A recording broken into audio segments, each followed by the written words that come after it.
Celeste Rivas Hernandez's body had been frozen prior to her being put in the trunk of David's Tesla. A source close to the investigation told TMZ that her body parts had been thawing in the back of the car. And apparently the fact that she had been frozen prior to being put in the vehicle means that it's hard to determine a cause of death. The story begins with an unsettling shift in the investigation, one that forces the public to confront a reality far more disturbing than early rumors had suggested. It is known as that she was decapitated, her torso was somewhat intact, and other limbs had been mutilated and cut up. Her body had been in such bad shape that initially medical examiners did not know that she was a girl. Now, even if her official cause of death is ruled as undetermined instead of a homicide, authorities can still go forward with an arrest. As many people have anticipated for the past few weeks, David has finally been named a suspect in her case, but apparently there's also a second suspect who is thought to have helped him conceal her body.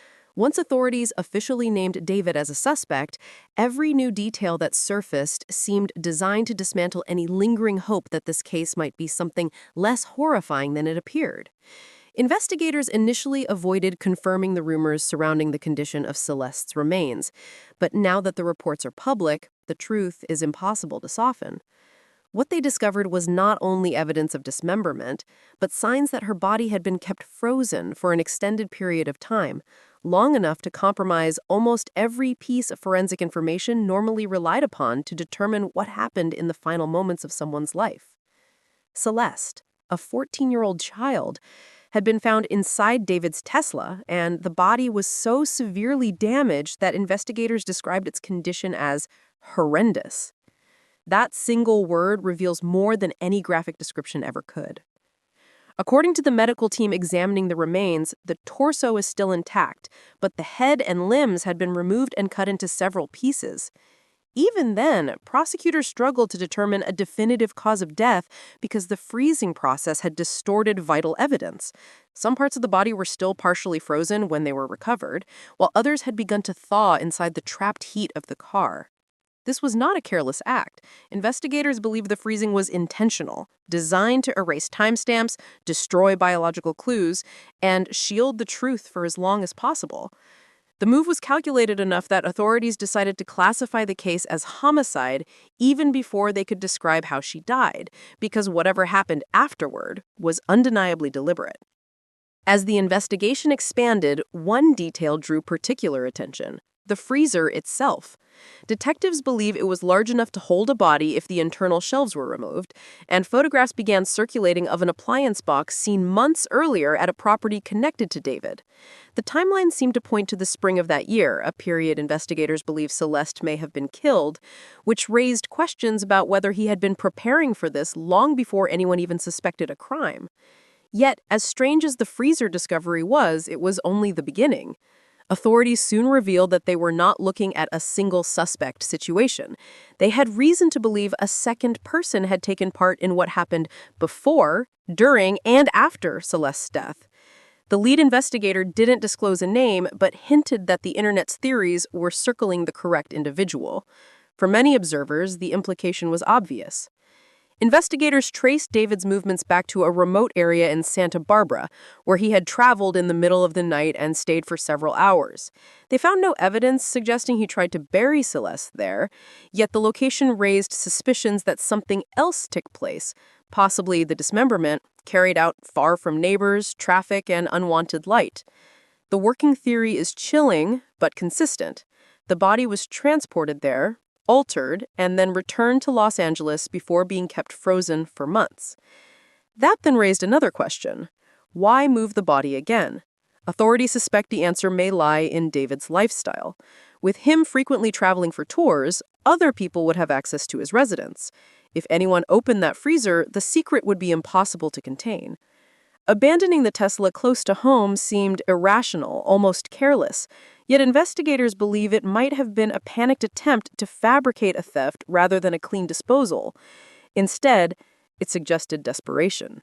For detectives, the accomplice theory only grew stronger. They believe this second person was deeply involved, present before the killing, during the handling of the body, and again afterward when decisions were made about what to do next. Online speculation exploded. People debated who in David's circle had access, who spent time with him during those critical nights, which of his friends suddenly went quiet, and who seemed too close to the situation to be innocent. It didn't help that some individuals who knew David had begun distancing themselves publicly, responding to comments, or subtly indicating that they were aware of far more than they felt safe saying outright. The narrative forming around this second suspect became an entire subplot of the investigation, one that authorities have not yet resolved. As the investigation deepened, attention shifted toward the home David once occupied, an extravagant mansion now quietly preparing to hit the rental market. The timing felt unsettling to many, not because the property itself was tied to the crime, but because it represented how quickly the remnants of a horrific situation could be cleaned up and reintroduced to the world as if nothing had ever happened. While investigators maintained that Celeste's death did not occur inside that mansion, the unease lingered. The place, with its sleek architecture and serene landscaping, now existed as a grim backdrop to a tragedy no potential renter could fully ignore. Meanwhile, the man hired to clear the home's name only added to the sense of a controlled narrative. One part legal strategy, one part damage control, all aimed at shielding a public image already in ruins. Online, people examined David's post with an entirely new lens. Throughout the months when authorities believed Celeste was already gone, he had used a private Instagram account to publish photographs that suddenly seemed haunting in hindsight. Quiet beaches, isolated hillsides, lonely stretches of land that bore a striking resemblance to areas near Santa Barbara. The captions were vague, often melancholic, hinting at sadness or emotional distance. What once appeared to be artistic expression now felt like coded confessions. And for those who had followed his creative work, the parallels were impossible to ignore. His music, videos, and visual art frequently echoed themes eerily close to the ongoing investigation, inspiring speculation that he had woven fragments of real events into his public persona long before anyone understood what he was capable of. But the most chilling questions revolved around the people who surrounded him during those months.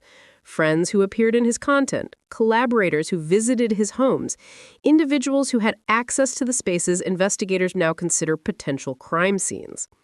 Theories emerged about who knew what, who helped, and who chose to stay silent. Some followers insisted that one close associate must have been involved, pointing to how inseparable he and David had seemed during the time Celeste vanished. Others argued that a wider circle must have known pieces of the truth, especially as rumors spread that a few people in his social group had already spoken to authorities. Even more disturbing were the suggestions that there were additional victims, other minors connected to David through photos, messages, or suspiciously quiet friendships that fans had only recently begun to question. The deeper investigators dug, the clearer the pattern became. David's behavior, his private posts, his movements, and the company he kept all painted a portrait of a man living in a reality detached from consequences. And as public pressure grew, one question overshadowed everything. Where was David now? Some wondered if he was hiding, others feared he might not be alive, and many were simply waiting for the moment authorities would escort him into a courtroom. The facts were undeniable, the evidence mounting, and yet no arrest had been made. It left the world suspended in a tense silence, knowing that what had already been uncovered was horrifying, and what had not yet surfaced could be worse. As more pieces of the case emerged, the atmosphere around the investigation grew heavier, fueled by revelations that were both heartbreaking and infuriating. When authorities finally confirmed that Celeste had been refrigerated before being placed in the Tesla, the public was shaken all over again. The condition of her remains was so extreme that officers initially struggled to determine even her gender, a detail that underscored the brutality of what had been done to her. The body had been left to thaw inside the vehicle, a grim reminder that every step taken by the person responsible seemed intended to obscure truth, delay discovery, and strip investigators of the answers Celeste deserved. David's silence only amplified the tension. While his lawyer refused all requests for comment, online communities dissected every rumor, every image, and every screenshot that surfaced. Some questioned whether he was even reachable anymore, wondering if he had fled, gone into hiding, or met some fate that itself had not yet been uncovered. Others pointed to unsettling photos of another young girl, seen in one of David's rentals, paired with messages that hinted at yet another inappropriate relationship.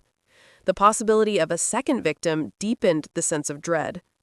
Each new clue suggested that the tragedy involving Celeste might not have been an isolated act, but part of a broader pattern that friends, collaborators, and bystanders had failed to stop. What remained certain was that Celeste had suffered immensely, and that whoever participated, whether one person or multiple, had acted with chilling disregard for her humanity. The investigation was far from over, and the public waited for justice with a mix of anger and exhaustion. As people shared their grief and outrage, one sentiment echoed across every comment and discussion. Celeste was a child who deserved safety, protection, and a future. Instead, her story became a testament to the consequences of silence, complicity, and unchecked power. All that remained was the hope that every truth would come to light and that justice, however delayed, would finally arrive.